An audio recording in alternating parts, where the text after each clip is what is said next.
Salut à vous, petits et gros tentacules, et bienvenue à toi. Et donc, qui es-tu et que fais-tu là?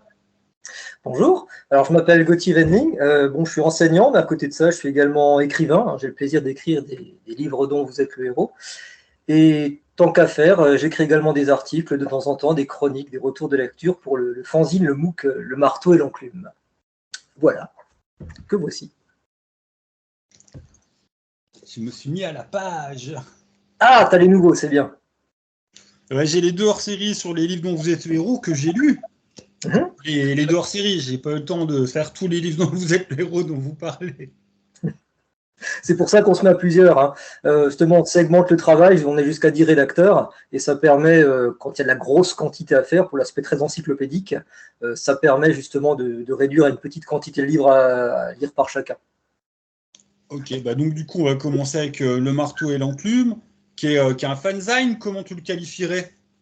Alors au début, on disait fanzine, et puis ensuite le terme MOOC s'est imposé, hein. MOOC, le magazine book, hein, c'est un magazine, mais format livre. Format livre parce que c'est du A5. Et puis finalement, c'est l'épaisseur d'un livre, quoi, hein. Mais il y a le côté magazine, le fait que c'est des articles, des interviews, des reportages, des enquêtes. Là, c'est un format hybride qui s'est répandu sur le net. Et vous êtes toute une petite équipe. Et oui, alors avec des gens qui apparaissent plus souvent que d'autres, qui sont plus centraux que d'autres. Évidemment, il y a Benjamin Berger qui est à l'origine du projet, il faut bien le dire, hein. Dans le titre du MOOC, le marteau et l'enclume, le marteau, c'est Benjamin, très clairement, hein. L'enclume, c'était un de ses collaborateurs qui, bon, ensuite a aidé pour la mise en page, mais une fois que le marteau et l'enclume s'est spécialisé dans le livre d'être le héros, le collaborateur, mais l'enclume a quitté le navire. C'est un peu raté comme métaphore, l'enclume a quitté le navire. Il y a deux rédacteurs qui travaillent très souvent, qui ont des analyses très fouillées, c'est Mathieu Compin et Sayane Lefebvre. Et disons qu'à côté de ça, il y a des francs-tireurs qui font un petit peu de la pige à côté, qui font du livre à l'unité, entre autres moi. Ok. Tu as une colonne vertébrale et puis à côté, tu as les côtes qui se rajoutent, quoi. Le marteau, Benjamin Berger, à l'origine de tout. Voilà. Et pour ceux qui traînent sur Facebook, effectivement, il a la même icône sur Facebook, donc vous saurez. Voilà, si vous voyez passer cette tête. Vous savez qui c'est un marteau. Enfin, c'est Benjamin. Et donc, du coup, bah, y a pas mal de numéros. On fait une présentation générale. Quels sont les thèmes qui sont à peu près couverts ou comme tu veux. Moi, je sais à la one again, hein. Alors, au départ, les deux premiers numéros, ils étaient à plus grand format, ils étaient en numérique et ils étaient sur la culture populaire de manière générale. Et là, tu trouvais vraiment de tout, du livre dont vous êtes le héros, mais aussi du jeu vidéo, de la série télé, vraiment tout ce qui est aspect pop culture, hein. C'était très généraliste et ça pouvait faire des bibles qui faisaient 500 pages. Après, comme un positionnement précis, souvent ça aide à ce que les choses marchent mieux. Après deux numéros, ça s'est resserré très clairement sur l'île d'être le héros, mais sous l'appellation hors-série. Finalement, le hors-série, c'est devenu la formule normale, hein. Il y a eu, que je ne te dise pas de bêtises, 8 ou 9 numéros qui sont intitulés hors-série. Je vérifie rapidement. Hop. Évidemment, je ne l'ai pas noté, bravo Gauthier. Je trouve l'info rapidement. J'ai jusqu'au 9. J'ai le 9 en hors série, donc je pense que ouais, ça va jusqu'au 9, minimum. Ouais. Tout premier, c'était sur la saga du prêtre Jean, la fameuse la série de livres dont vous êtes le héros qui était chez Hachette. Ça a continué avec ensuite sur les actualités de chez Gallimard. Ça rebondit sur les différentes séries qui existaient toujours chez Gallimard, comme La Quête du Graal ou Sorcellerie, ou encore Loup solitaire. Et puis après, on est arrivé progressivement jusqu'au numéro 9 sur les défis fantastiques. Il y a eu deux hors-séries sur les défis fantastiques que tu as pu nous montrer. Ouais. Les défis fantastiques, la série de livres dont vous êtes le héros, est-ce qu'il faut encore la présenter, hein? C'est la série de livres dont vous êtes le héros que tout le monde connaît depuis les années 80. Mais du coup, tu me dégoûtes, je suis un gros bonnet, j'ai complètement raté que vous avez fait un boulot sur la quête du Graal, et moi, la quête du Graal, ça fait partie des rares bouquins, livres dont vous êtes le héros, que je me suis cassé le cul à récupérer, parce que c'est vraiment... Il y a quelques séries que j'aime bien, j'en vois, mais bon, mais c'est vraiment la The mythique à mes yeux. Mais bon. Et tu es un petit peu isolé dans ton cas. Moi, j'adore la quête du Graal, hein, et je crois savoir que Benjamin aussi, puisqu'il il a écrit lui-même 2 livres dont vous êtes le héros qui sont globalement dans le même univers, avec le même humour que l'auteur de la quête du Graal, hein, J.H. Brennan. Mais chez les fans du genre, qui maintenant sont comme moi des quarantenaires, voire des cinquantenaires, il y a une espèce de désamour, hein, le côté, le livre dont vous êtes le héros, ça doit être sérieux. C'est très sérieux, il faut que ce soit précis, il faut que ce soit historique, il faut que ce... Et du coup, les lectures humoristiques comme ceux de Brennan n'ont plus la cote. Finalement, si tu feuillettes les forums, il est un peu décrié. Je sais pas, alors qu'il marchait beaucoup dans les années 80 et au début 90. Même ça, il y a un humour décalé. Alors que c'est vrai que maintenant, quand tu parles, ceux qui ont encore des lettres de noblesse, les défis fantastiques, elle est loup solitaire. Mais qu'est-ce que les gens kiffent loup solitaire, quoi. Ah oui, ça, et c'est même continué, ça survit à son créateur. Hein. Joe Dever nous a malheureusement quitté il y a quelques années de ça. Hein. Et son fils a repris la barque. Alors comme son fils, Ben Dever, c'est qu'il n'est pas totalement dans la maîtrise de l'univers, l'association Scriptarium, et notamment Vincent Lazari, les Français donc, hein, les Frenchies sont venus à la rescousse des Britanniques, ont beaucoup aidé pour que l'univers puisse continuer de grandir, que les tomes inédits, dont il existait parfois des trames, parfois des versions plus ou moins rédigées, puissent continuer, et pour qu'il y ait un interlocuteur qui fasse bien la cohérence de l'univers chez Gallimard en France. Voilà. Un clou solitaire n'est pas si solitaire que ça. D'accord. Travail d'équipe. Oui. Et du coup, là, on part déjà à gauche et à droite.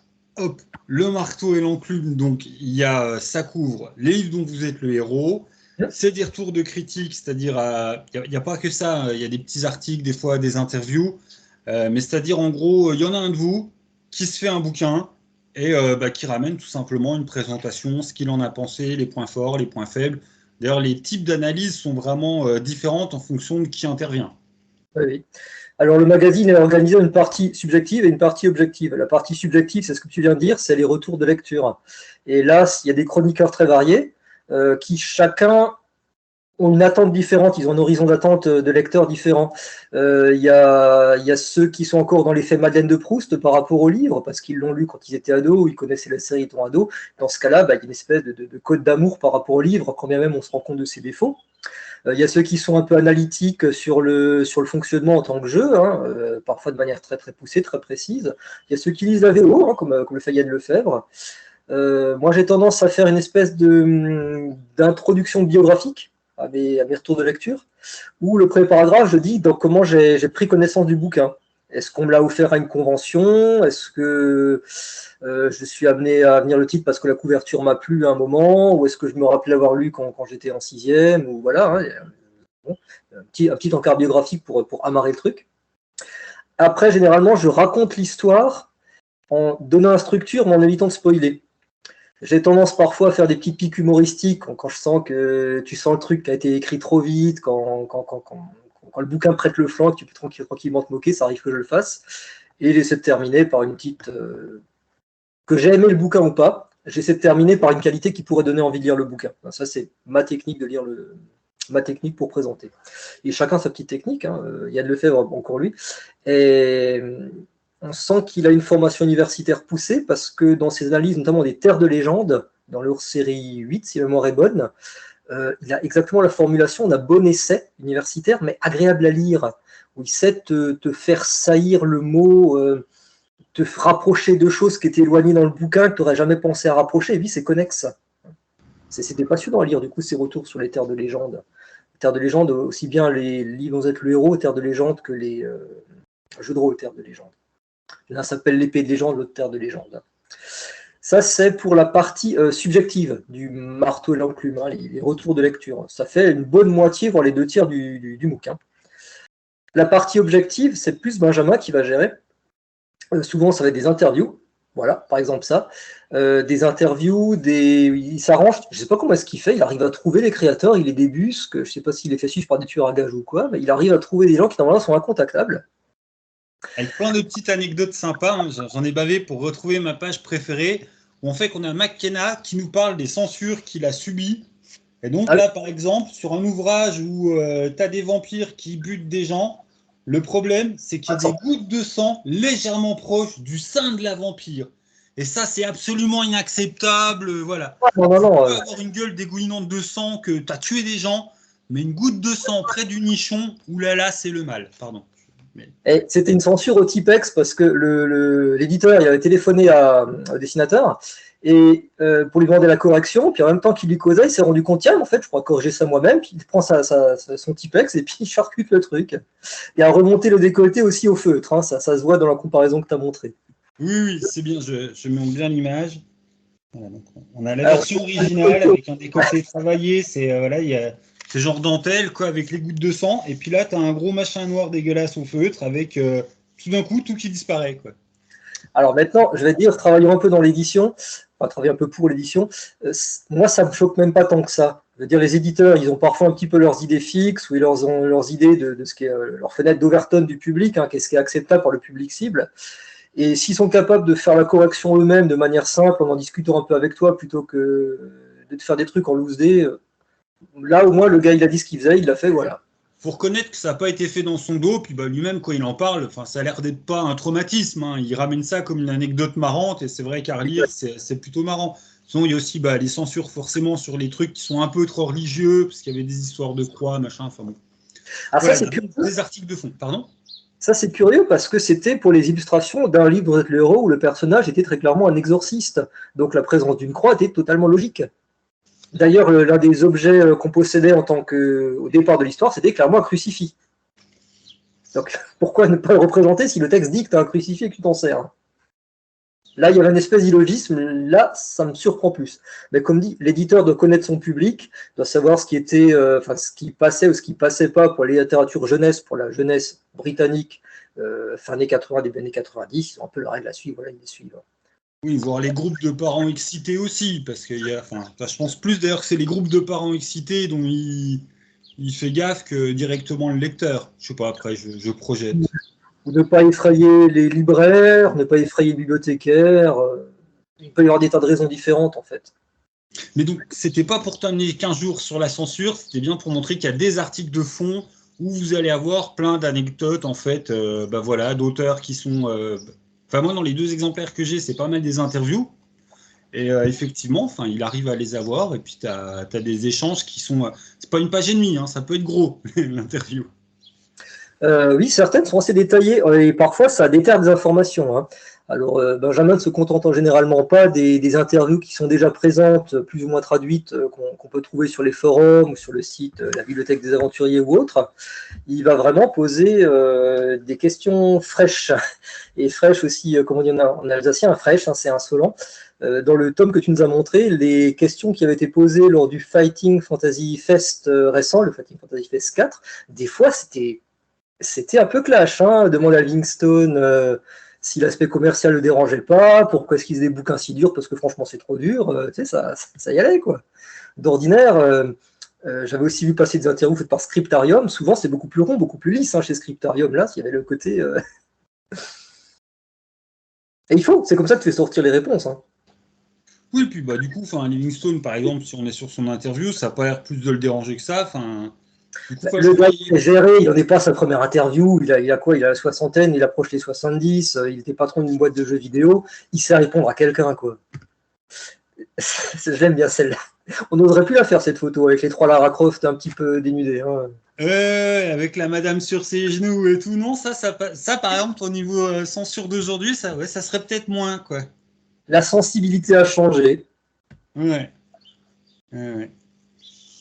J'arrête de bloquer dessus. D'ailleurs, j'avais prévu 3 demoiselles qui devaient être là autour, mais bon, finalement, je me suis dit, non, ce serait trop. C'est pas l'époque. Ouais, t'as pas eu le budget, quoi. Voilà, j'ai pas le budget, c'est ça. Le budget café, c'est tout. Et du coup, là, on a fait le gros de surface. Tout à l'heure, tu as abordé les différents thèmes qui sont les collections qu'on t'a abordées. Du coup, je sais pas, est-ce que tu veux revenir dessus un petit coup pour faire le point, toi, si quelqu'un dans le public qui se dit ah tiens, ça c'est ma collection préférée, ça m'intéresse, toi un peu comme moi j'ai tilté genre ah la quête du Graal. Alors, je suis en train de regarder la liste des hors-séries. Je suis arrivé un petit peu sur le tard. Hein. Benjamin m'a sollicité après le hors-série 5, il me semble, ou oui, à partir de hors-série 6. Qu'est-ce que je pourrais dire? Qu'est-ce que je pourrais développer? Je vais dire que je trouve que là où le travail d'enquête était le plus intéressant, ça devait être sur le hors-série 5, sur les messagers du temps. Hein, puisque là, quand même, Benjamin a réussi à trouver l'illustratrice. J'arrive. Non, mais vas-y, hein, je parle, je suis 1m50, mais... D'accord, je m'adresse à la plante verte, c'est un très bon public. Ouais, je disais qu'il n'y a pas beaucoup de séries que j'avais, j'en ai que 2, Quête du Graal et Messager du Temps. Ah bah, Messager du Temps, ça tombe bien, c'est justement ce que j'abordais. Ouais. Donc le hors-série 5, ça me paraissait être le plus dense, le plus touffu, et celui qui avait le plus d'infos. Hein. Le carillon de la mort, le masque de sang, l'homme au cheval de brume et Objectif Apocalypse. Ah, ils sont mythiques. Hein. Objectif Apocalypse, soigne-le avec soin, parce qu'il est dur à trouver. Ok. Autant les 3 autres, on les trouve facilement, autant le dernier, il n'a pas dû être édité à tellement d'exemplaires que ça. Alors, il a réussi, Benjamin, à nous interviewer l'illustratrice Nathaël, je ne sais jamais si c'est Nathaël ou Nathanaël Vogel, qui était une illustratrice très prolifique de chez Gallimard, une vraie artiste à l'encre de Chine, où, je veux dire, elle te fait vraiment des leçons. Hein. Les gens qui actuellement travaillent en numérique, elle te leur met le nez dans leur... Il faudrait leur mettre le nez dans le travail qu'elle faisait à la main, quoi.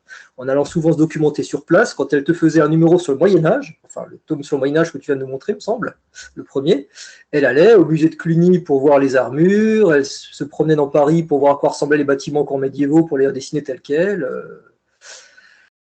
Un vrai travail de doc et ça se sent, quoi. Hein.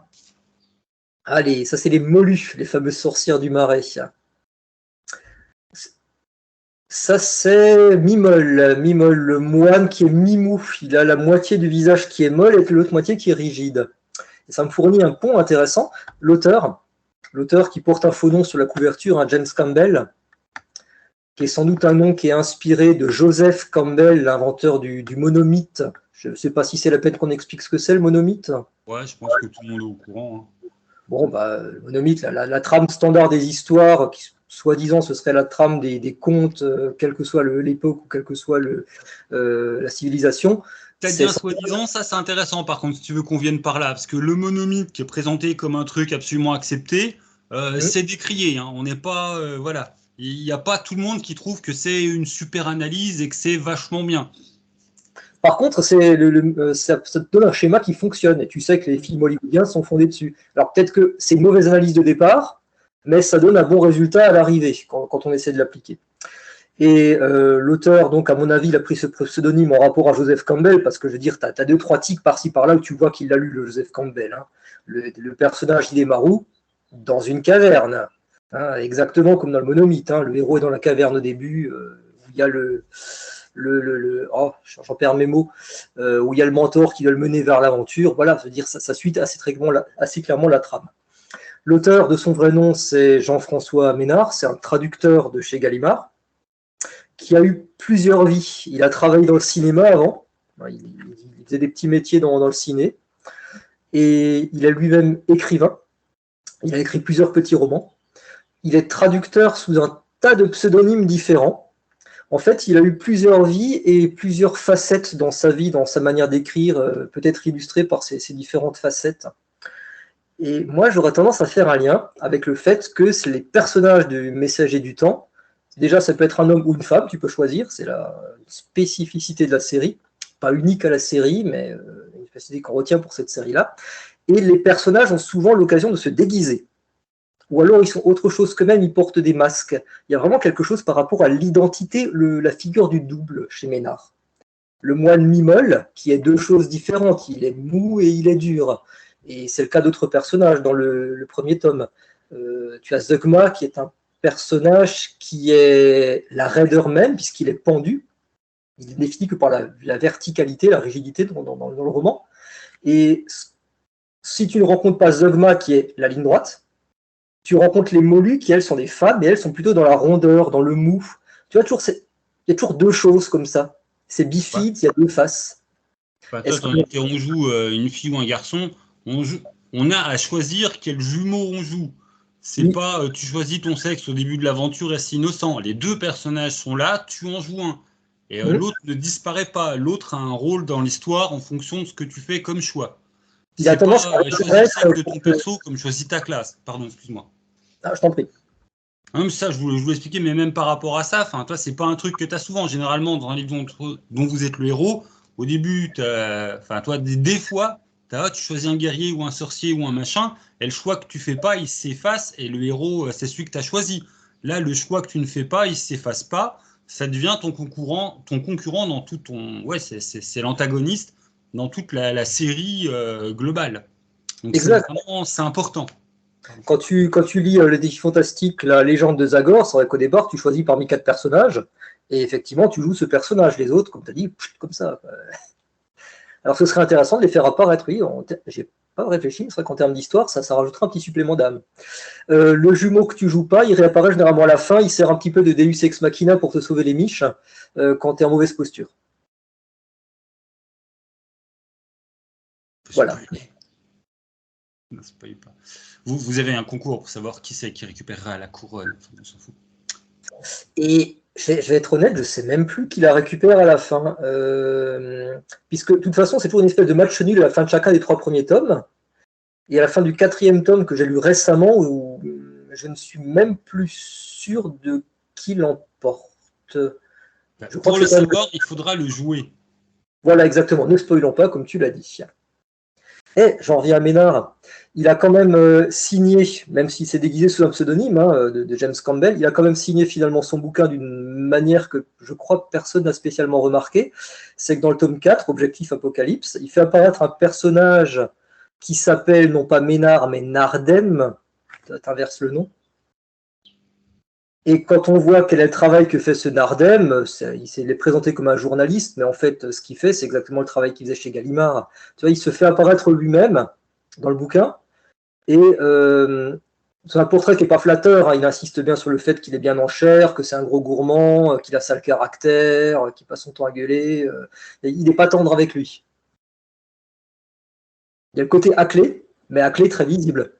Et les personnage secondaire dans Objectif Apocalypse, John Bob DeGolf, qui est un journaliste d'action à la James Bond, sauf qu'il est journaliste, il semblerait que ce soit un clin d'œil très très appuyé à C. DeGolf, qui est l'un des traducteurs de Gallimard aussi. Et l'illustratrice Nathaël Vogel, Nathaël, je ne saurais jamais, se fait apparaître elle-même, puisque dans les illustrations des 4 tomes, au début, elle apparaît toujours la reine Chronalia. Elle a prêté ses traits à la mère des 2 jumeaux, la reine Chronalia. Si tu compares sa photo, c'est assez frappant, c'est elle. Je vais chercher. Ah, tu ne me crois pas sur parole, t'as raison, sois journaliste, vérifie. Je vais te montrer, c'est intéressant. Putain, le temps que je retrouve, je vais mettre 15 plombes. Hein. Mais tu vois que c'est une série qui n'était pas une série banale pour Gallimard. Hein. Ils voulaient vraiment aller vers l'excellence, et ils n'ont pas eu le processus éditorial classique qu'ils avaient pour les autres livres dont vous êtes le héros. Les autres livres dont vous êtes le héros, c'était systématiquement de la traduction, à de rares exceptions près, comme ceux de Gildas Sagot. Et souvent, c'était de la production relativement rapide. Les traducteurs qui traduisaient les livres dont vous êtes le héros britanniques ou américains disaient qu'ils avaient de 1 à 3 mois pour traduire, ce qui est un délai un petit peu court, quoi. Hein. Bon, il y avait un processus qui était assez rapide. C'est pas elle, c'est un personnage très marquant dans le premier. Quoi. C'est celui qui veut transformer le héros en charcuterie, c'est ça? Ouais, voilà, c'est une petite scène de cannibalisme au passage, boum. Écoute, à l'époque, c'était pas la mode du véganisme, donc c'était les guides. Oh, ça m'avait bien marqué. Quoi. Et c'est marrant, il y a Coralie du Lapin Marteau qui était passée en interview il y a 1 ou 2 ans, mais elle avait bien accroché aussi au Messager du Temps. Ouais. Enfin, donc on est quand même un petit noyau dur à trouver que cette série est hautement qualitative et qu'elle est largement au-dessus du lot dans les livres dont vous êtes le héros de l'époque. Quoi. Comme dit, il y a eu un processus de développement qui était long, qui était soigneux. Ils ont vraiment mis les petits plats dans les grands pour cette série. L'illustratrice a regretté que ça a pris trop de temps, ce qui fait qu'ils ont un peu raté le coche des ventes importantes. C'est paru de 87 à 89 de mémoire, et apparemment après 86-87 les ventes commençaient déjà à fléchir, et ça s'est pas autant vendu que ça pourrait s'être vendu. C'est peut-être pour ça que le 4e tome est si difficile à trouver. Il n'a pas dû être réimprimé sans doute. J'imagine qu'il y a eu qu'un ou deux tirages. C'est dommage, tu vois, l'une des séries qui, qualitativement, pour reprendre ton mot, est plus élevée, est peut-être celle qui n'a pas été celle qui était le plus mise en avant par l'éditeur. Écoute, les amateurs éclairés n'auront pas raté son existence. Bah oui, Madame la Duchesse. Voilà. Est-ce que tu souhaites que je te parle encore du numéro du hors-série sur le marteau et l'enclume ou est-ce qu'on rebondit sur une autre série? Bah, comme tu veux. Après, moi, ce qui me semblait intéressant, c'était de noter, en fait, parce que là, on n'arrête pas d'être dans des anecdotes que toi t'amènes, mais donc, en fait, ce type d'anecdote, c'est le genre de truc que vous pouvez trouver, en fait, dans comment t'appelles ça? Moi, je suis un vieux con, hein, j'appelle ça encore un fanzine, un monk. Mais comme toi, je disais fanzine jusqu'à récemment, mais comme je vois que tout le monde dit MOOC, bah, je vais être suivi, ça veut dire MOOC, voilà. Mais fanzine, oui, effectivement. Fanzine, ça veut plutôt dire, ça sous-entend que c'est une publication qui est plus courte, qui est plus confidentielle. Le marteau et l'enclume aimerait ne pas être confidentiel, je pense. C'est pour ça qu'on apparaît dans des conventions, hein, dans l'Est. On était récemment à, évidemment, je ne trouve pas le nom, à Lons-le-Saunier. Tandis que le fanzine, ça circule entre quelques amateurs. Souvent, c'est une forme courte, une forme éphémère, une forme qualitativement pas élevée. Tu vois, il y avait de l'impression vite fait. Tandis que le MOOC, là, il va plus vers au contraire une qualité, une quantité, un côté encyclopédique, un côté très léché. Benjamin a encore essayé récemment d'améliorer la mise en page en passant de Word à InDesign pour que la qualité de la mise en page, voilà, upgrade. Hein. Là, on peut dire qu'on est passé du fanzine au MOOC. J'ai en profité pour en montrer un quand même commencer à l'intérieur. Ouais. Alors celui-là, c'est le tome sur les défis fantastiques. Là, c'est la légende de Zagor, visiblement. Donc, c'est d'être le hors-série numéro 7 sur les défis fantastiques avec les différents livres de Ian Livingstone. Les défis fantastiques, il y en a trop. Hein. Il y en a plus que 60. Donc, ça n'aura pas été possible de tous les travailler. Il y a eu un choix qui a été fait, thématique. On a fait un hors-série 7 sur les Ian Livingstone, essentiellement, puisque c'était le producteur le plus prolifique de la série, Ian Livingstone, en plus d'être le cofondateur. Et sur ma suggestion, on avait essayé d'organiser ces titres par cycle. De présenter les Ian Livingstone, ces défis fantastiques qui se passaient autour du personnage de Gastromo, le sorcier de la forêt de la malédiction, de la crypte du sorcier, etc. La figure du bien. Il y avait un cycle qui était plutôt sur la fin du monde, il y avait des Livingstone qu'on pourrait appeler cycle de l'apocalypse, où là c'est plutôt contemporain et dans un univers post-apo, soit que ce soit le sang des zombies, une histoire de zombies, soit que ce soit le combattant de l'autoroute, une espèce de Mad Max-like. Voilà les différents cycles. J'avais proposé la logique par cycle, alors finalement les cycles que j'ai proposés s'avéraient ne pas coller. Benjamin a réécrit ça en rassemblant différemment les tomes. Ça marche pas mal parce qu'à la fois c'est chronologique et thématique. Il a tendance à aborder successivement différents thèmes, le Ian Livingstone. Même si son écriture en elle-même n'a pas trop changé, ses sujets, eux, ont tendance à avoir bougé avec le temps. Une petite Madeleine, hein, pour les vieux. Ah, je l'adore, Razak le sorcier. Les gens n'aiment pas la crypte du sorcier, le défi fantastique 26. Moi, je l'adore, c'est le premier défi fantastique que j'ai lu. Alors, malgré tous ses défauts, ça reste je reste attaché. Ça, c'est comme le masochisme, on aime souffrir. Bah, j'adore ce bouquin malgré tous ses défauts. Moi, j'aimais bien Défis Fantastiques, mais tu vois, j'avais moins accroché aux Défis Fantastiques que des trucs justement comme la quête du Graal ou les Messagers, voire même Loup Solitaire ou Astre d'Or, parce qu'il y avait justement, il n'y avait pas de fil rouge. C'est vraiment que des one-shots. Ah ouais, je vois ce que tu veux dire. Hein. Et c'est vrai que pardon. Je t'en prie. Non, mais c'est du coup, j'étais plus sensible en tant que gamin à des aventures avec fil rouge où il y avait une grosse histoire principale, ou même, parce que toi, à la quête du Graal, il n'y a pas de grosse histoire principale, mais tu retrouves tes héros, tu as des privés de joke de l'un à l'autre, tu as des personnages que tu recroises, et ça, c'est sympa, mais effectivement, les Messagers du Temps ou Astre d'Or, où tu as vraiment tout un fil rouge, j'étais vraiment un public. Il y avait ce côté Santa Barbara, je le joue, puis je veux la suite, donnez-moi la suite de l'histoire.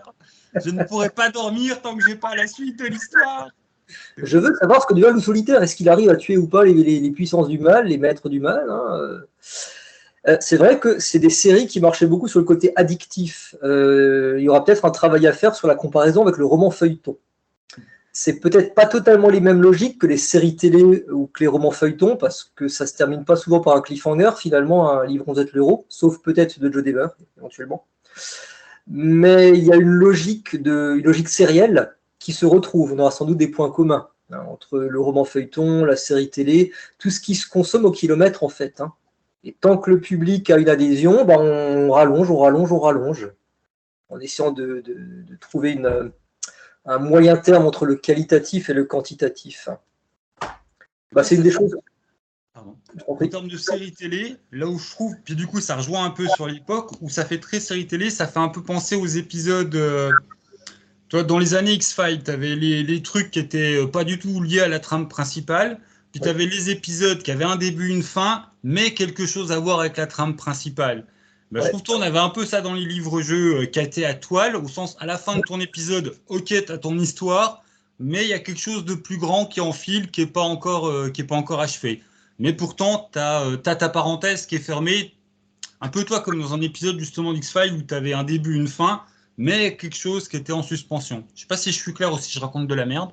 Je vois que la logique que tu évoques, effectivement, il faut qu'un épisode tienne à peu près sur lui-même.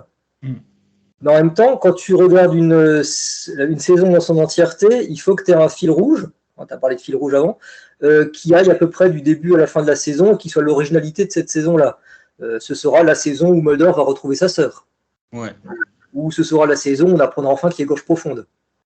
Et c'est pas l'objet de chaque épisode, mais tu as des petites tuiles, des petites pièces de briques des petites pièces de puzzle qui sont disséminées d'un épisode à l'autre, et puis tu as 2-3 épisodes par saison qui traitent vraiment clairement le truc. Alors, par contre, pour Livre dont vous êtes le héros, je sais pas si on retrouve tellement cette logique-là. Je suis en train de réfléchir en même temps que je parle. Parce que toi, les séries qui sont maintenant à suite, qui sont pas faites que de l'honneur, c'est une seule grande histoire qui est juste découpée en épisodes. Tu as l'impression qu'ils pourraient mettre un peu la coupure presque n'importe quand.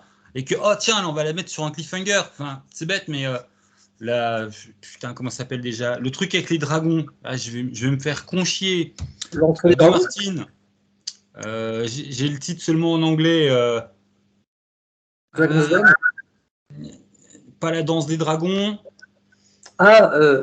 Game of Thrones. Game of Thrones, oui, d'accord. Ah, je dis mal. Quand tu as parlé de Martin, je crois que tu parlais des albums de Martin. Martin à la plage, oui, l'épisode 27 de Martin à la plage. Ou Martin affronte les dragons, je sais pas, pourquoi pas. Je commençais déjà à me faire un film dans la tête et je me demandais si tu faisais une blague ou pas. Non. Et donc du coup, toi, ça, c'est des manières maintenant d'écrire des histoires en série télé où tu as beaucoup plus des trucs qui sont enchaînés, et t'as pas cette construction mi-l'honneur, mi-méta qui avait...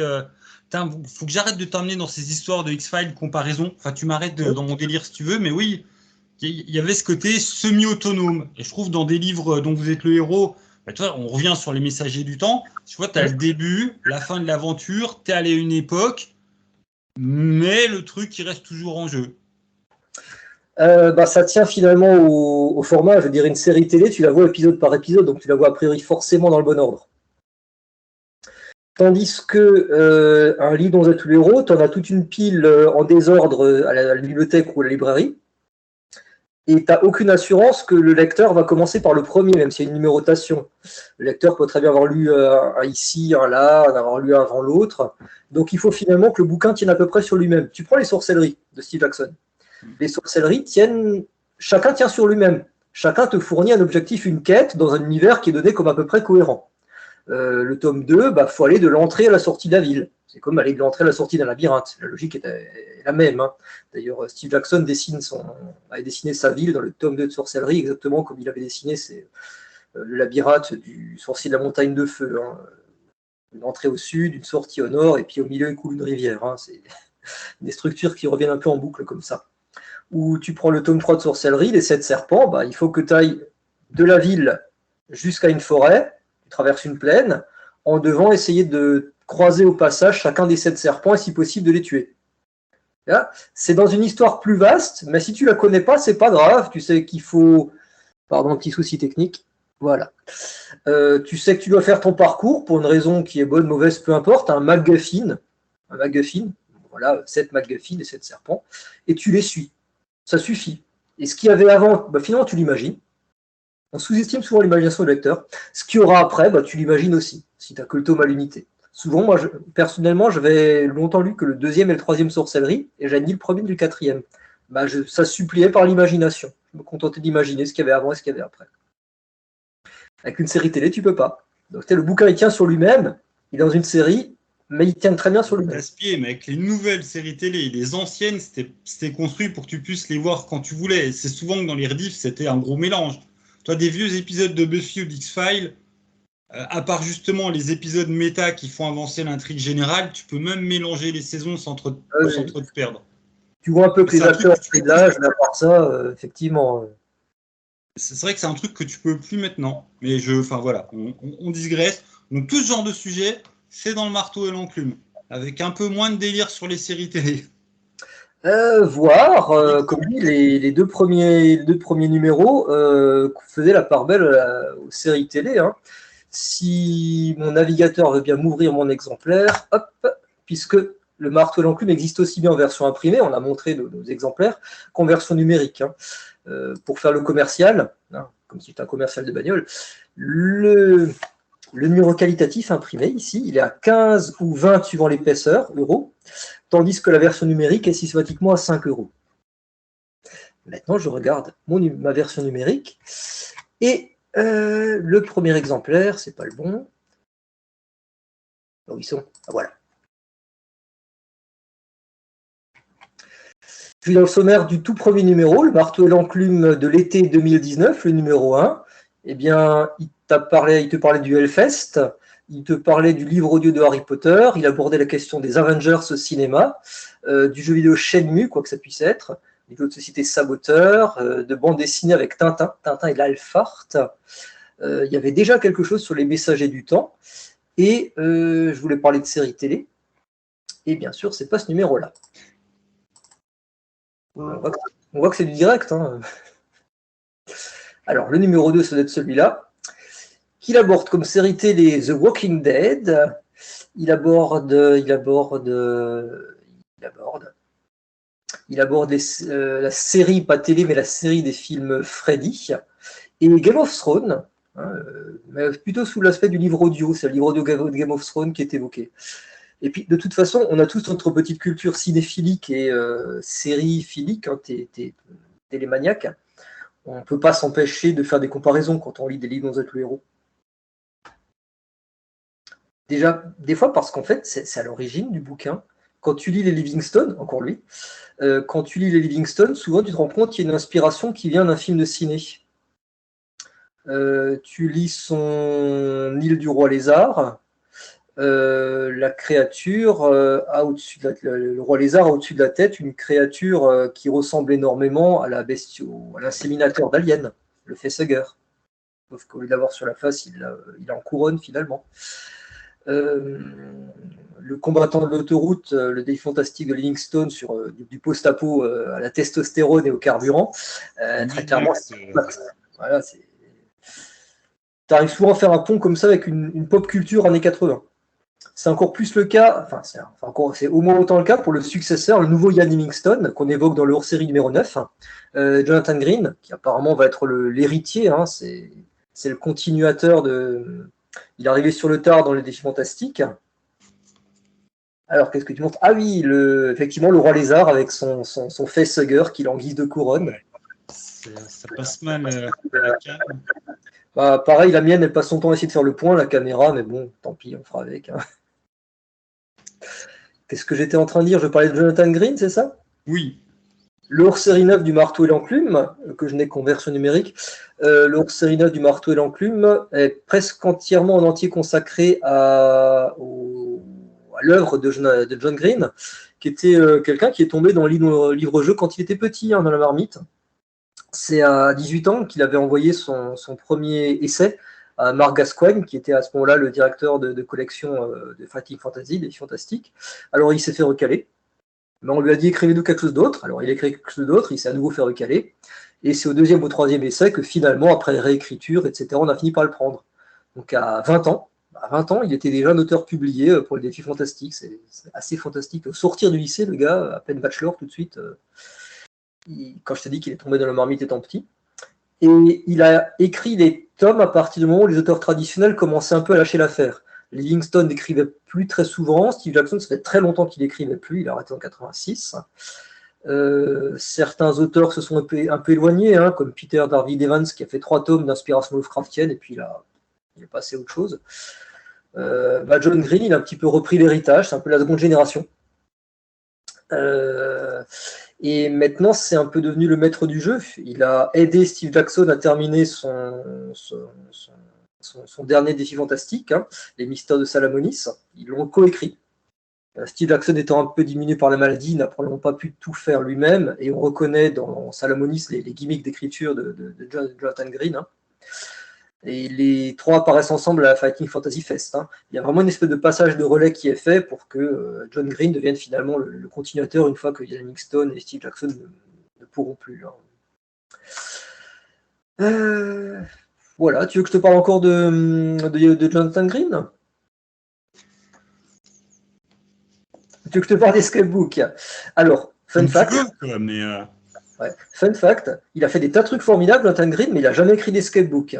Alors, personne n'est parfait. Les escape books, c'est un genre que certains rapprochent du livre dont vous êtes le héros et d'autres pas. Et le marteau et l'enclume n'a toujours pas traité du sujet. C'est une espèce de petit tacle à Benjamin que je suis en train de faire là. Tiens, si l'ours série 10 c'était là-dessus. Je sais pas. Justement des passages où on voit bien les différences. Ouais. Pour le dire à ma manière et plus simplement, il y a beaucoup plus d'aide de jeu en fait que dans un livre dont vous êtes le héros. Il y a un côté. Qu'est-ce que tu veux dire par aide de jeu?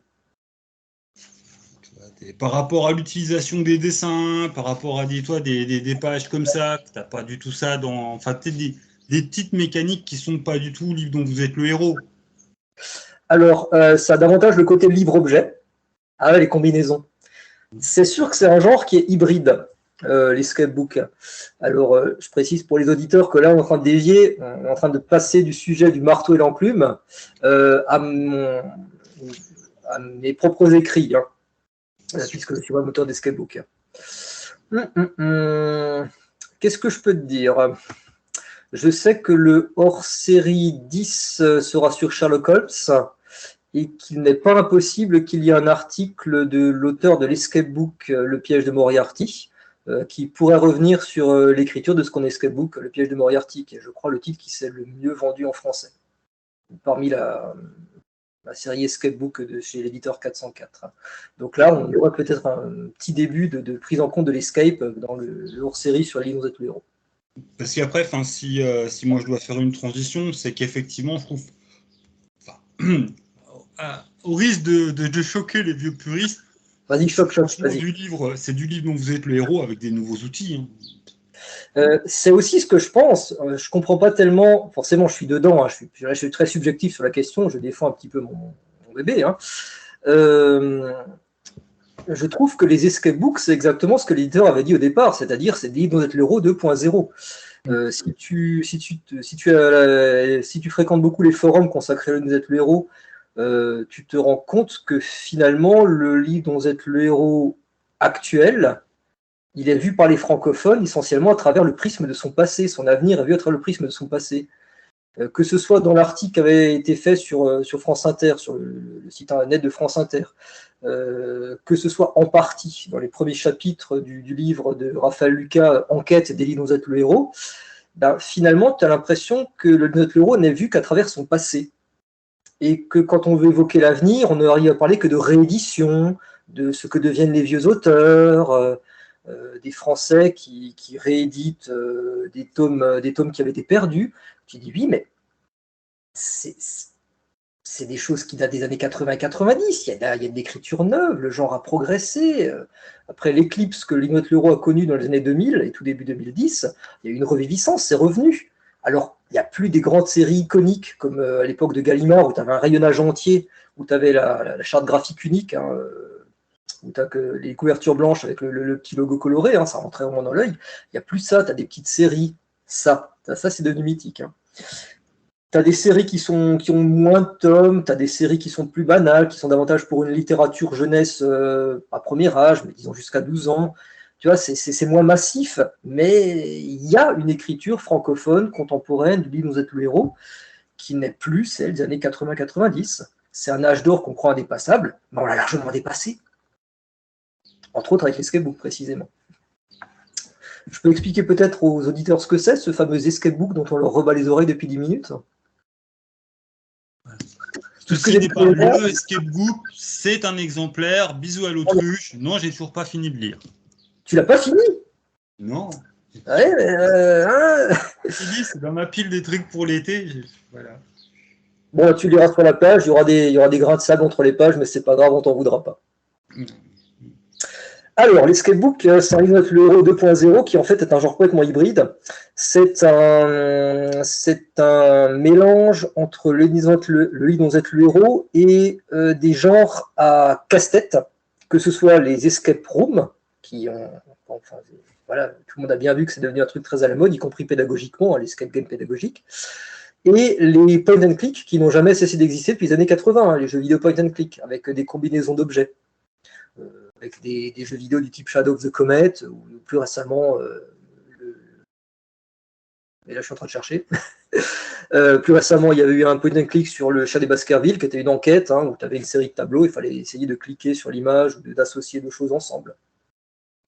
L'escape book, tu incarnes un héros, qui est très nettement identifié, tu as une intro où on te met très clairement dans la peau du personnage, et le bouquin est présenté comme étant écrit de sa main à la première personne, comme si c'était des notes retrouvées, manuscrits retrouvés dans une bouteille, ou journal écrit dans le fil de l'action, ou mémoire écrit après coup, voilà, mais c'est vraiment, il y a une implication forte et tu t'impliques. Tu es le journaliste, tu es l'enquêteur, tu es l'alchimiste fou qui a tenté de parcourir le labyrinthe de la Tour Saint-Jacques, et ainsi de suite, tu es cette personne. Après une intro qui te met dans le bain, tu te retrouves à lire une suite de descriptions de lieux. C'est assez géographique en fait, hein, l'escape book. C'est là que tu vois que l'une des inspirations, c'est les escape rooms. L'escape room, c'est une salle, donc forcément, c'est de la géographie, c'est de la disposition dans l'espace. Parce que ce qui organise un escape book, c'est un plan. Tu as pour chaque chapitre un plan des lieux, que ce soit le quartier d'une ville, que ce soit l'étage d'une maison, avec des numérotations. Je vais voir si je peux te trouver ça. Hop. Écoute, je vais faire un peu de l'auto-promo totalement éhonté. On n'en est plus là. C'est fait. Mon dernier escape book, Piège Arctique, qui se passe dans le Grand Nord, comme son nom l'indique. Et tu as des plans qui sont soit des plans d'époque, comme celui-ci, le plan ici des dominions du Canada, avec le Groenland et le Nord-Amérique, toutes les mers glaciales. Ou alors tu as des plans, hop, que j'en trouve un, tu as des plans dessinés pour l'occasion, comme ici une épave, et les lecteurs peuvent voir, les auditeurs peuvent voir, il y a des numéros. Chaque numéro correspond à une partie du navire.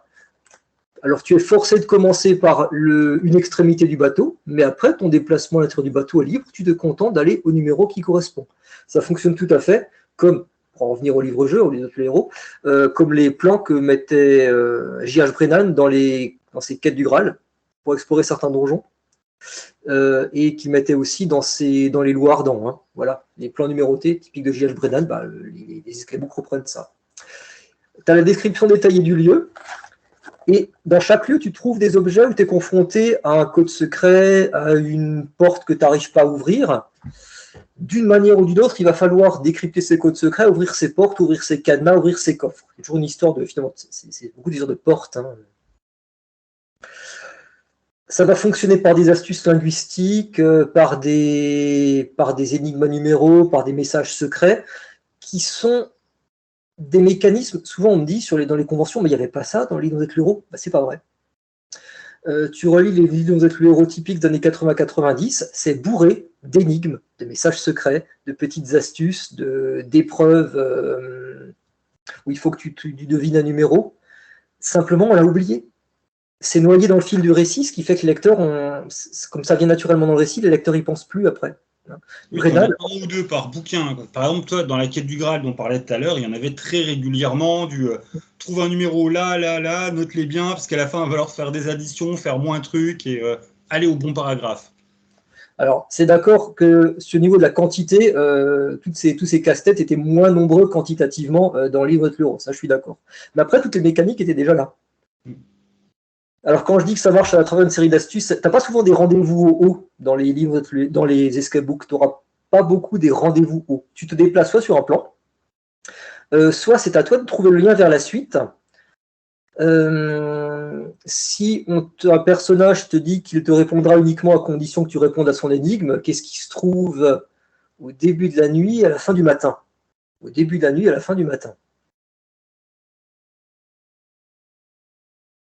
Faut que je cherche. Je sais pas. Début de la nuit et la fin du matin. Bah, le N. Exact, voilà, tu as trouvé, tu as l'esprit escape book. Et il y a une liste de conversations possibles qui sont identifiées conversation A jusqu'à conversation Z. Tu as compris qu'il faut aller à la conversation N. Okay. Tu vois l'astuce? Parce que du coup, j'étais parti dans les autres trucs, ma mémoire que je trouvais qui était sympa quand tu étais gamin, mais qui, justement, je me demande est-ce que tu as ça dans certains escape books, les phrases codées, que voilà, tu avais l'auteur, il te posait la phrase et tu n'avais pas la solution, c'était trouve ou crève devant ta porte. Alors, les escape books, la plupart, tu as une solution détaillée qui est sur le site de Indigo, livrejeu.fr. Il a une page solution. Et notamment, si tu es bloqué, tu peux consulter. Les derniers tomes, d'ailleurs, on a pris la peine d'inclure des indices et des solutions directement dans le livre lui-même, mais écrit à l'envers pour éviter de se spoiler. Alors, je prends les annexes à la fin. Avec, ou des fois, tu as des choses à découper. Hein. Je veux dire, on voit bien que j'adore Brennan. J'ai passé mon temps à faire du Brennan, hein, du style des puzzles. Là, une carte, il faut la découper en plusieurs morceaux, la rassembler pour que ça ait un sens. Là, un tangramme, bah, pareil, il faut photocopier et puis il faut réassembler pour que ça forme un message. Hein. Bon. Je partais pour te montrer les indices et les solutions. Hop. Voyons voir. Chapitre 3, le prédateur et la proie. Eh bien, tu as ici un principe général pour le chapitre où on te donne les éléments écrits à l'envers. Puis à chaque fois, tu auras un indice et puis la solution de l'énigme. Si vraiment tu bloques, bah, tu vas regarder, c'est pas grave, quoi. Tu regardes la solution pour 2-3 énigmes dans tout le bouquin. L'essentiel, c'est de bien en profiter. Maintenant, il faut dire que les escape books, il n'y a pas un arbre des possibles qui est aussi développé que dans ce qu'on appelle la littérature arborescente, un livre dont le héros, où tu as tout un écheveau de possibles et de parcours différents. C'est davantage linéaire. Ensuite, gérer tous les possibles aurait été drôlement compliqué, d'une part. D'autre part, on a quand même essayé d'émuler dans les derniers tomes 2 ou 3 parcours différents. Dans Piège Arctique, pour chaque chapitre, tu as 2 ou 3 parcours distincts, ce qui fait que tu peux relire le bouquin. Et ça peut déboucher à la fin du livre sur 2 voire 3 fins différentes. Ils peuvent être des bonnes fins, des mauvaises fins, une fin cachée, une fin médiane, une fin qui t'amène à relire. Voilà. On a essayé de corriger ce défaut en cours de route finalement. Le fait que c'était trop linéaire par rapport à Elisabeth le héros qui est vécu comme étant un éventail de possibles. Ouais, enfin il y en a des un peu plus linéaires que d'autres. C'est vrai. Bon, tu lis du Livingstone, c'est linéaire d'un bout à l'autre. Hein. Si tu sors de son seul bon chemin, tu n'arrives à rien. Donc c'est également linéaire finalement. Ah oui, il faut trouver, c'est lui que j'avais en tête, voilà, il faut trouver le chemin parfait parce que sinon, sinon tu arrives à rien. Et il s'en défendait, enfin il s'en expliquait bien hein, dans l'interview qui était dans leur série sur Livingstone justement. Hein. Dans l'interview qui est au Fighting Fantasy Fest 4, il était droit dans ses bottes, il disait non, écoutez, c'est pas la peine de vouloir émuler des tas de choses différentes, un seul trajet, le bon, sinon ça fait trop d'histoires différentes. Non, après, c'est une forme de défi, quoi. Faut trouver. Pourtant, on parlait d'escape book, mais c'est dans cette forme faut trouver la solution. Voilà, quoi. T'as un gros problème, faut trouver la solution. Mais, on parlait avant de logique addictive dans le côté sériel. L'énigme a un côté addictif, puisque finalement on a été dans la multiplication de l'addiction par la sérialité, hein, le fait qu'on suit tous des séries sur Netflix, que quand il y a des séries qui apparaissent encore un par semaine, on a tendance à attendre avec impatience l'épisode suivant. Et comme les loups solitaires, chaque fois Tu attends le tome suivant en espérant que ce sera la conclusion définitive de la saga, sur son couronnement merveilleux. Hein. Cette addiction par la sérialité, il y a trop de concurrence. Finalement, les escape books, ils font l'addiction plutôt par le côté énigmatique. C'est comme les mots croisés, hein. C'est ta mamie qui fait des mots croisés. Ben, une fois quand tu es désœuvré, tu en commences un, ben, tu as envie de le finir et tu t'arrêtes pas tant que tu l'as pas fini. Ben, les énigmes, c'est pareil, il y a une espèce de gap à l'entrée, il faut réussir à franchir une petite barrière d'appréhension. Mais une fois que tu t'es affronté une énigme, tu veux connaître la solution, quoi. Tu veux savoir. Hein, il y a un mystère derrière, il y a une démarche mentale, tu veux avoir réussi le truc.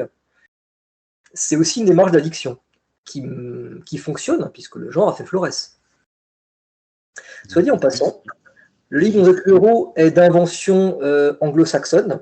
Alors, ça débat encore hein, quel était le premier livre dont vous êtes le héros, mais dans tous les cas, ça a l'air d'être de l'anglo-saxon. Pour ça, je renvoie les gens au livre de Raphaël Lucas, hein, Enquête des livres dont vous êtes le héros. Je peux le montrer? Oh, je t'en prie. Ouais.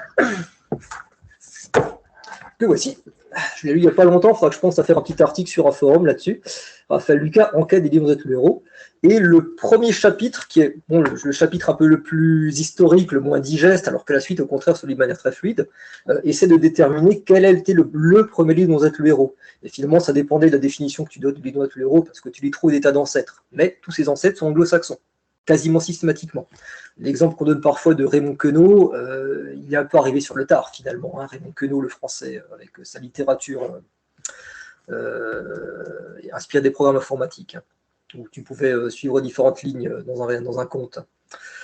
Et bien, l'escape book, lui, est de création franco-française. Hein. C'est un Français qui, le premier, a lancé le genre. Et les autres n'ont fait que suivre. Hein. C'était François Lévin avec son escape book qui s'intitulait La tour de l'alchimiste, hein, en 96, si ma mémoire est bonne. Pardon, je suis en train de dire une énormité. En 2016. Voilà, c'est ça, en 2016. C'est pas tout à fait le même millénaire. Ça change légèrement, effectivement. Mais bon, soyons contents, hein, les nouveaux livres dont vous êtes le héros ont été lancés par les Français. Tout comme c'est les Français. Défi énigme, pendant qu'on est dedans, on parle des premiers trucs. Il est de consensus de dire que le premier jeu de rôle, c'est Donjons & Dragons. C'est une belle bêtise. Hein. C'est pas le premier jeu de rôle qui a été inventé sur la planète. Alors voilà, donc défi à la communauté qui sont toujours là au bout d'une heure. En dessous, c'est quoi le premier jeu de rôle qui a été inventé? Voilà, c'est pas Donjons & Dragons. Donjons & Dragons, c'est le premier jeu de rôle publié. Ça, c'est incontestable. C'est pas le premier qui a été inventé, ni même le premier qui a été joué. Voilà. Bonne chance, les gars. Ça va dépendre sans doute de la manière dont tu définis le jeu de rôle, c'est ça? Ah ben, je veux dire, là, voilà. Définition, c'est un truc qui a été joué autour d'une table par des gens qui faisaient des règles de jeu de rôle. Là, tu m'intrigues. Donc, Donjons & Dragons, c'était pas le premier qui correspondait à ces définitions-là? Non, c'est pas le premier. Faudra que je suive les commentaires en dessous pour voir pour la solution. Ouais, je pense que je serai obligé de. Ouais, il y a peut-être des gens qui sont au courant. Enfin, c'est pas non plus un méga secret. Hein. C'est un truc que même Gigax, il en parle. Enfin, c'est pas. Il n'a pas volé le truc à quelqu'un que tout d'un coup, il y a un méga drama, en fait. Hein. C'est beaucoup plus simple. Quoi. Mais bon, voilà. Hop. Je laisse teaser. J'ai fait mon mystérieux. Ben, je voulais du drama, là. Je voulais un truc. Une trahison entre frères, quelque chose, non? Il n'y a rien? Non. C'est juste le premier qui a été abouti, finalisé, publié, c'est DD, mais ça n'a pas été le premier qu'ils ont créé. En fait. C'est DD de Gros Dragon, pas DD André, quoi.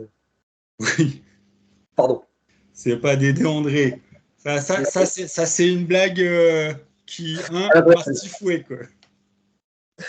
Mais finalement, ça jointe complètement avec ce dont on parlait jusque-là, puisque Gary Gygax était très reconnaissant à Ian Livingstone et Steve Jackson, puisque c'est plus ou moins eux qui ont créé les réseaux pour que Donjons & Dragons, la première édition, soit diffusée en Europe, il me semble. Hein. Ah oui, non, c'est pas il me semble, c'est clairement ça. C'est dans un voyage où justement ils sont allés aux États-Unis à la Gen Con, et puis ils se sont tous rencontrés, et puis ils sont devenus les distributeurs européens. Bah, d'ailleurs, c'est relaté dans Die Story qui vient de sortir chez Arcane. Voilà, qui est une traduction, forcément, c'est un truc qui est sorti en anglais. Quoi. Mais oui, je l'ai lu il n'y a pas longtemps, et donc oui, c'est clairement eux qui l'ont amené. Ils étaient allés, ils sont sur un gros road trip. Enfin bon, ils ont fait un voyage Voilà. Et puis les ricains, ils étaient tous très. Il y avait déjà ce côté. Le geek, c'est un peu le paria, quoi. Tu vois, les photos d'époque, les... tu sens pas les mecs les plus épanouis du monde. Puis dedans, tu as deux Anglais qui ressemblent à des babos, qui se sont fait des pires voyages. Ça tranche vraiment les Européens cool. Et puis, tu as tous les ricains qui sont un peu. Voilà. Un peu tous des gros maniaques coincés. Il y a des photos vraiment terribles pour l'époque, quoi. J'aurais adoré voir la photo, là, justement, tu me vois un peu du rêve. Ah bah du coup c'est dans Dice Tourist, à 5 minutes que j'aille chercher dans mon bordel, mais du coup je vais te laisser avec la plante verte. Bon bah tout de suite. D'accord. Bonjour la plante. C'est un petit cas complet. Ah, voilà, qu'est-ce que je vais faire, moi? Je vais vous raconter mon piège arctique, voilà. Alors, je vous lis le résumé, tant qu'à être parti dans le fait de se vendre soi-même. Hein. Esquebook piège arctique, vous êtes pris au piège. Au cœur de l'Arctique se trouve un trésor précieux, introuvable, une épave du 19e siècle, prisonnière des glaces. Celui ou celle qui la découvrira sera l'archéologue le ou la plus célèbre de sa génération. Et vous voulez être cet archéologue. Alors, vous lancez sur la piste du bel argot. Malheureusement, très vite, c'est vous qui êtes pris au piège de glace. Et si vous connaissez le même sort que l'équipage du navire Bellargo, esprit logique, bataille contre des ours polaires, retour dans le passé, pour en sortir, il faudra faire preuve d'ingéniosité. Il faudra ne pas buter sur le mot. Il faudra faire preuve d'ingéniosité, de logique et surtout, gardez votre sang-froid. Je précise que ce livre-jeu alterne les points de vue un peu à la manière finalement des Messagers du Temps, puisque vous jouerez tantôt l'archéologue du XXIe siècle, un vieux monsieur grincheux, casse-pied, vaguement inspiré de J.H. Brennan, si ça se trouve, et tantôt vous serez un matelot du XIXe siècle dont on découvre le journal une fois que l'épave que l'on recherche a été prise dans les glaces. On alterne, on incarne tantôt un personnage, tantôt l'autre, dans une époque et dans l'autre. Un homme jeune, un homme vieux, un homme du XXIe, un homme du XIXe siècle.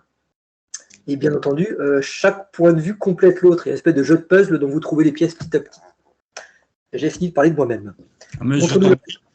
Là, j'ai plus de vapote fonctionnelle, mais je prenais sur moi malgré l'appel de la nicotine. Mais Écoute, quand il s'agit d'aller chercher des trucs pour le jeu de rôle, on s'en fout. Donc oui, je suis moitié à poil avec de la peinture parce que je peignais avant l'interview et que je peignerai après. Mais donc oui, bon voilà, on s'en fout, je suis un petit maigrelet. La dite photo. Alors voilà, on a deux Européens anglais très à la cool en vacances. Et là, on a les petits ricains de la Gen Con. On va dire que voilà. Il y en a qui ont l'air plus cool que d'autres, quoi. Hein. Bon, bah. Ah, franchement. Alors, je suis surpris parce qu'en fait, j'étais resté sur l'idée qu'ils y avaient été là-bas un peu sous couverture, en costard, en se faisant passer pour des gens d'une entreprise plus sérieuse et plus cotée qu'ils ne l'étaient, puisque le Games Workshop à l'époque était complètement balbutiant, débutant, n'avait même pas de local. Et en fait, non, d'après les photos. Non, ils disent même qu'ils en ont bavé pour avoir le truc parce que tout le monde les a pris justement pour des gros hurluberlus, mais que ouais, ils ont été tellement passionnés qu'ils n'ont pas lâché l'affaire et que finalement, toi, ils ont bien réussi à plaire. Mais ils sont arrivés après 2 mois de vacances à s'être tapé un gros what trip, quoi. C'était à peine s'ils étaient lavés. Et ils ont arraché le contrat quand même avec les dents parce que c'était des gros malades complètement passionnés, quoi. Tu penses que si c'était lavé, ils auraient pas le contrat? Je sais pas. Je regarde là parce qu'il y a de la pluie, machin. Enfin, chez moi, ça coupe souvent le net dès qu'il y a un mauvais temps. Donc, si tout d'un coup ça coupe, tu t'étonnes pas. C'est juste, voilà. Les dieux du web pourront dire coucher. Voilà. Et puis voilà. De toute façon, on est bien parti dans tous les sens. Donc, hop, on va juste recentrer 2 secondes. Mais oui, d'ailleurs, tu as profité de mon départ pour faire un coup la promo de ta gamme, mais tu as bien eu raison. Désolé. Nous avons donc la raison du pourquoi, du comment nous sommes retrouvés ici. Le marteau et l'enclume, que c'est pas un fanzine, c'est ce mot super ricain là que je connais pas, que je maîtrise pas, c'est un MOOC. Voilà, merci, j'aurais pas retenu. Et faut que je retienne, mais bon. Et puis donc, ça parle de livres dont vous êtes le héros, avec moitié, 2 tiers de critiques, en fonction, j'allais dire du hors-série, mais du volume. Donc, il y en a 2 sur les défis fantastiques, mais comme vous l'avez compris, il y en a sur le Messager du Temps, il y en a sur la quête du Graal, tout ça. Et d'un autre côté, et puis une partie qui est plus article factuel, interview, présentation de trucs, et les escape rooms, qu'on a bien compris que voilà, que tu as un petit peu dedans. Un peu. Voilà. Escape room, les escape books, ah putain, je raconte n'importe. Alors c'est vrai qu'il y a des escapes tout et n'importe quoi, hein. Book, room, game, je ne sais pas quoi d'autre encore. Hein. C'est devenu cette espèce de mode rouleau compresseur qu'avait été le lit dont vous êtes le rôle dans les années 80. Moi, je vois énormément de parallèles entre les deux. Il y a le même côté, au bout d'un moment, tout le monde s'y est mis, tout le monde part dans les gammes, ça n'a plus de forme finalement, c'est devenu un nuage trop vaste, hein. Les libraires s'y retrouvent plus. L'avantage des livres dont vous êtes le héros dans les années 80, c'était que Gallimard avait suffisamment bien fédéré le truc avec une collection, une charte graphique, même s'il comptait plus de 200 tomes, ce qui fait que là, au moins, les libraires et les bibliothécaires s'y retrouvaient. Ça avait un côté cohérent et simple. Ce qui dessert peut-être les livres dont vous êtes le héros actuellement et ce qui a fini par desservir le genre de l'escape, c'est l'éclatement. Le fait que tu aies trop de chartes graphiques, trop de séries, trop d'éditeurs, trop de tout. Il n'y a pas un truc massif qui fédère le genre. On gagne en créativité aussi. C'est vrai. Bon, après, c'est le grand malheur des collectionneurs. On en connaît des collectionneurs qui n'ont pas lâché l'affaire tant qu'ils n'avaient pas le dernier numéro du dernier bouquin avec le même dessin. On ne balancera pas de nom, mais bon, on en a tous dans nos entourages. On ne parlera pas de jeu de tout. Voilà. Et bah du coup, je sais pas, t'as envie d'aborder un truc ou pas, ou je vois que c'est la petite heure. Ma femme qui t'a maudit, elle n'avait pas percuté que j'avais une interview ce soir, j'en ai eu une hier, je joue dimanche, enfin bon, j'étais pas mal pris ces soirs. Elle a vu que Witcher était sorti sur Netflix. Elle fait ouais, on regarde Witcher. Je fais non, c'est une interview. Non. Que te dire, écoute, je regarde rapidement ce qu'il y a comme hors-série. On a évoqué le hors-série sur la quête du Graal avec une interview de J.H. Brennan qui vaut le déplacement. Hein. C'est un J.H. Brennan tel que vous ne l'avez jamais lu. Je me permets de recommander. Il y a le hors-série sur sorcellerie. Je ne vois pas quoi en dire de particulier. Le hors-série sur loup solitaire. Alors celui-là, c'est une sacrée somme. Sacrée somme, c'est-à-dire le côté encyclopédique. Hein, pour cette série qui est toujours en déplacement. Celui sur le Messager du Temps, on a parlé longuement. Celui sur Dragon d'Or, on n'en a rien dit quasiment. C'est le premier hors-série du Marteau et l'Enclume auquel j'ai participé. Si ma mémoire est bonne, je m'étais contenté de faire quelques retours de lecture sur le Château des âmes damnées, qui est un des livres de la série Dragon d'Or de Dave Morris, que je fais lire à mes élèves de 5e chaque année d'ailleurs, et ça leur plaît toujours autant. Ça a toujours son petit succès. Et il y a des notants un petit peu là-dedans, entre des hors-séries parlant tous de telle série de livres-jeux, tu as un hors-série sur le jeu de rôle. Le hors-série numéro 8, qui essayait quand même de jeter un pont entre le jeu de rôle et le livre dont vous êtes le héros. On se rendait compte que les connexions étaient plus nombreuses qu'on ne croit. Il y a l'analyse faite par Yann Lefebvre sur la double série, le jeu de rôle et la série livre dont êtes le héros, l'épée de légende et les terres de légende, par Dave Morris et ses acolytes, Jen Thompson et autres. Il y a eu la série de jeux de rôle L'œil noir, Charles Hagen, qui sont dans l'Est, ça tombe bien, qui a été traduite en français et qui est à la fois un jeu de rôle complet, existant, qui vit toujours, et des livres avec le héros, puisque tu peux faire progresser ton personnage entre deux aventures communes, collectives, autour d'une table, par une aventure solo où tu affrontes le livre finalement. Voilà, donc un hors-série numéro 8 sur le jeu de rôle pour les amateurs du genre. Toi qui es un grand amateur de jeux de rôle, tu pourras te jeter dessus. Je crois savoir que Rollist TV avait modérément apprécié l'un des articles sur un livre avec le rôle L'Appel de Cthulhu. Et ben justement, tu pourras peut-être nous donner ton avis sur la question, savoir ce qu'il en est, est-ce que l'article est objectif ou est-ce qu'il ne l'est pas. Sur l'appel du Wendigo, il me semble, un livre de l'euro inspiré de l'appel de Cthulhu, et il y a Wendigo dans le titre. Le cri du Wendigo, l'appel du Wendigo, dans les cris du Wendigo, quelque chose comme ça. Savoir si ça te paraît bien touché ou pas, l'article. Il faudra faire parvenir l'article. Je voulais juste faire mon petit pointilleux Roulis Casse-Pied. Même Dédé a eu ses livres dont vous êtes le héros. Il y en a eu Ah, 2 séries à ma connaissance, sûrement plus en anglais, mais il y a eu 2 séries traduites en français. Il y avait avec deux souris gris et machin, et puis il y avait Les Sourires du Dragon, le dessin animé qui était lié à Donjons et Dragons, qui était sorti en 5 ou 6 volumes, en tout petit livre dont vous êtes le héros pour les gamins. Il n'y avait pas beaucoup de choix, mais on était déjà dans du livre dont vous êtes le héros. et c'est très dommage parce que je suis pas sûr qu'on l'ait abordé dans leur série sur le jeu de rôle. C'est dommage. C'est une série qui a une particularité, c'est qu'elle était entièrement écrite par des femmes, entièrement écrite par des autrices. C'était un choix assez audacieux à l'époque, et sans qu'on cache le fait que c'était des autrices. Hein. Rappelle-toi, J.K. Rowling, hein, pourquoi c'est l'initiale J.K., c'est pour cacher que c'est une femme. Apparemment, les éditeurs sont persuadés que les femmes sont totalement associées à la littérature première enfance ou prime jeunesse. Est-ce que c'est une croyance fondée ou pas? Je ne sais pas.